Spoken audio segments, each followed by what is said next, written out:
What makes a good friend? Is it someone who does fun stuff with you? Someone who makes you laugh?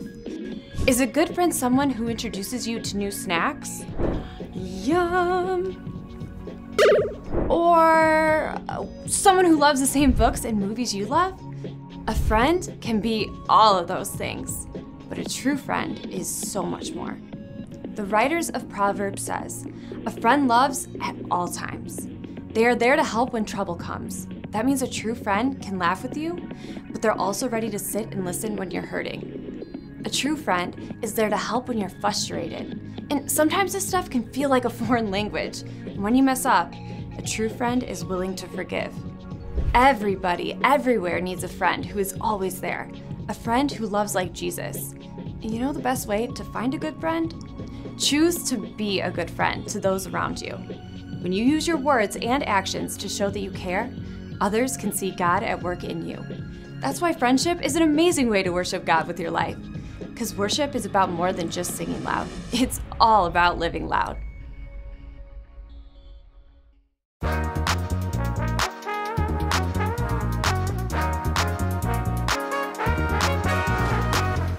Everybody, everywhere, needs a friend who is always there. Jesus, you are the one, 'cause you showed me that you always care. When you gave your life and you rescued mine, you showed that you really do love me. So every step I take and the words I say will be filled with your love so the world can see. I wanna be the kind of friend that you are to me, Jesus. 'Cause I'm gonna be who you said to be. I know I can be, 'cause you are my friend. I'll say it again. You are my friend. I'll say it again. I can trust you, will never leave. 'Cause you said that you'll always be there for me. And you kept your word, so I know it's true. And now I can do the same things you do. When you gave your life and you rescued mine, you showed that you really do love me. So every step I take and the words I say will be filled with your love so the world can see. I wanna be the kind of friend that you are to me, Jesus. 'Cause I'm gonna be who you said to be. I know I can be, 'cause you are my friend. You are my friend. Say it Yeah. again. You are my friend. You are my friend. I'll say it again. I'll say it again. I'll say it again. Yeah. You show me love. You show me grace. I carry you with me to every place. Love one another, all my sisters and brothers. And when I'm in trouble, you show me you love me. When you gave your life, made a sacrifice, you showed that you really do love me. So every step I take and the words I say will be filled with your love so the world can see. I wanna be the kind of friend that you are to me, Jesus. 'Cause I'm gonna be who you said to be. I know I can be, 'cause you are my friend. Yeah. You are my friend. Say it Yeah. again. You are my friend. You are my friend. Yeah. I'll say it I'll again. say it again. I'll say it again. Yeah. Do, re, mi, fa, sol, la, ti.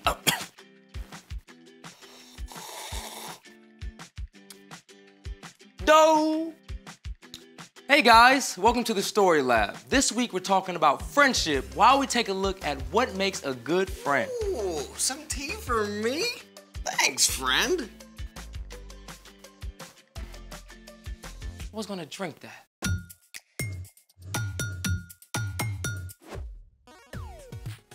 Hey, I'm Carter. And I'm Zeke. We're talking about friendship. which is using your words and actions to show others you care. Now, what do you like to do with your friends? We take our bikes over to these awesome trails and ride. Well, me and my friends play a lot of video games. Couch potato? I prefer sofa, Spud. Also, we're building a robot. Cool, and totally geeky. I resemble that remark. Oh, and we are friends. Oh, for reals. We do this show together. And our secret handshake. Oh, yeah. Good. I love our secret handshake. Oh, and we got a set of friends joining us today who do something even more awesome together. Wait. Let me guess. Skydiving, domino tricks, collecting hot sauce, competitive bug eating, deep sea noodling. None of the above. Well, what do they do? Our new friends, Chris and Sandra, just so happen to be great at harmony. Tell me more. I'll let them do it. Hey guys, come on in. Hey, how's it going? Good to see you. Hey, Chris and Sandra, we are so excited to have you here with us on Story Lab. Oh yeah, thanks for having us. Oh, yeah, I've been looking forward to it. So we have a couple of questions for you, Okay. and I'll start off by asking the first one. How did you guys meet, and when did you guys start working together? Ooh, that's a good question. Chris, why don't you answer it? Okay, sure. So Sandra was born and raised in New York, and I live down here, okay? But when Sandra, at a young age, signed a record deal, okay? And she got a recording contract to record down here where I live for weeks at a time, and we happened to meet on one of her trips. And thankfully, she never went home, okay? And to this day, we still work together, we sing together, and we even run a band together. Yeah, it's a lot of fun. We have a really fun party band, so we like to say that we are the party. We're the party. And not only do we get to perform and sing together in this band, but we also work behind the scenes creatively to put everything together. So I handle a lot of the things that you see visually on stage, from wardrobe, choreography, and Chris handles the music. He's the music director. So working together is so great because we know that if one of us misses something, one of us is gonna catch it. That's right. That's good. So speaking of that, what do you guys enjoy the most about singing together? Ooh, that's good. Well, my favorite part is really getting to travel the world together. So we get to perform in front of really, really massive audiences. But musically speaking, I would have to say this. So we get to cover the entire musical spectrum. Now, what I mean by that, see, I like blues and R&B, and Sandra really likes the rock and pop. So when we work together, we can cover the entire musical spectrum, and it makes for a lot of fun. Yeah, working together is really so much better when we are together, and we really lean into one another's strengths and we blend well together, so working together is great. And if you ask our 6-year-old at home what our family motto is, he will say, together is better. That's right. Well, speaking of together is better, we would love to hear you guys sing together. Oh, okay, that'd be fun. Okay, so here's a song that I wrote a long time ago. It's called Love Like You.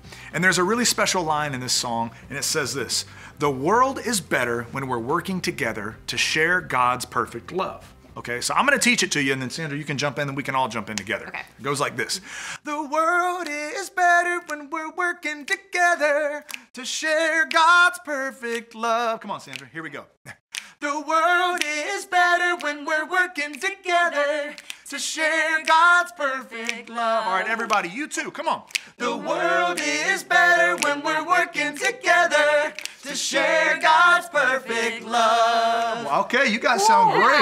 Wow. Okay, All right, now it's I want to harmony. do it again, but I want to teach you something about harmony. Now, harmony is when multiple voices sing different things.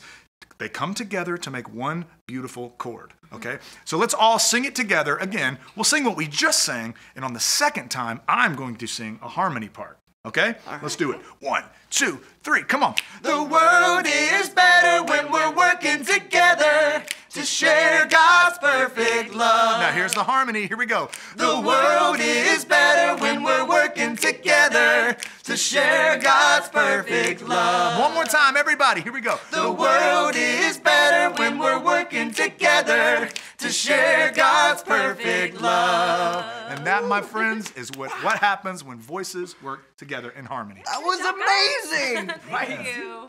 It's fun. Listen, thank you guys so much for taking the time out today to join us. Yeah, thanks for having us. Hopefully we can come back soon. Oh, of course, of course. It's time for... The story before the story. Today, we're in the book of Ecclesiastes. Much of Ecclesiastes was written by someone called the teacher, who was likely Solomon. Solomon became king while he was still very young. God told him to ask for anything he wanted, so Solomon asked for wisdom, and God gave it to him. Solomon showed such wisdom that people came from far away just to see him. Solomon lived a full life filled with riches and fame and anything he could ever want. But at the end of his life, he began to think about and question what really matters. In Ecclesiastes, Solomon shared what he learned about life under the sun, which is where our story starts. Take it away. Hey everyone, I'm Brian. As King Solomon grew older, he started to see that being super smart or famous or rich cannot make you happy for very long. In chapter 4 of Ecclesiastes, he talked about a guy who works super hard, super long hours. Money, money, money, money, money. Hey, dude, I'm not everything. And then the man looked around and realized he wasn't happy. There was nothing and no one he really cared about. Who am I working so hard for anyway? Bottom line, this guy had no friends. He had no one to share his life with. King Solomon used that setup for these next verses that pack a big punch. 2 people are better than 1. They can help each other in everything they do. Now, you probably hear things all the time like, you do you, follow your heart, go after your dreams. Now, there is some truth and wisdom in those words, but at the same time, they can push you to go it alone and just focus on yourself. And that can leave you feeling, pretty empty. After all, we are designed to be friends with God and with each other. Solomon went on to write, "Suppose either of them falls down, then the one can help the other one up. But suppose a person falls down and doesn't have anyone to help them up, then feel sorry for that person." Here's the first thing to remember. A good friend can help you. Maybe you trip while running on the playground and faceplant in the dirt with a skinned knee. When that happens, you definitely want a friend close by to give you a hand up. But it could also mean that you crashed and burned on your last math test. A good friend might be able to step in and help you study and understand. Let's check out the next part of the verse. 1 person could be overpowered, but 2 people can stand up for themselves. It's so important to remember that a good friend can stand up for you. Sometimes people who are hurting will hurt others. Chances are there's someone in your life who ignores you, says hurtful things to you, or talks about you behind your back. That's always hard to face, but when a friend stands up for you, it's a lot easier to bear. Now let's wrap it up. Solomon finished, "And a rope made out of 3 cords isn't easily broken." See, the only thing better than 1 good friend is 2. In the ancient world, rope made out of 3 strands was the gold standard. It could withstand just about anything. If 1 friend can help, encourage, and stand up for you, a group of 3 friends can do that even better for each other. Some people think that Solomon wasn't talking about another person here, but rather God. If both you and your friend trust God and are choosing to follow Jesus every day, your friendship will be even stronger. You can encourage each other daily to grow and be more like Jesus in everything you do. Let's take a look at all of that together. 2 people are better than 1. They can help each other in everything they do. Suppose either of them falls down, then the one can help the other one up. But suppose a person falls down and doesn't have anyone to help them up, then feel sorry for that person. 1 person could be overpowered, but 2 people can stand up for themselves. And a rope made out of 3 cords isn't easily broken. Looking back on his life, Solomon realized that it wasn't the money or fame that brought him joy. It was the gifts of God, including the people in his life. The end. Wow.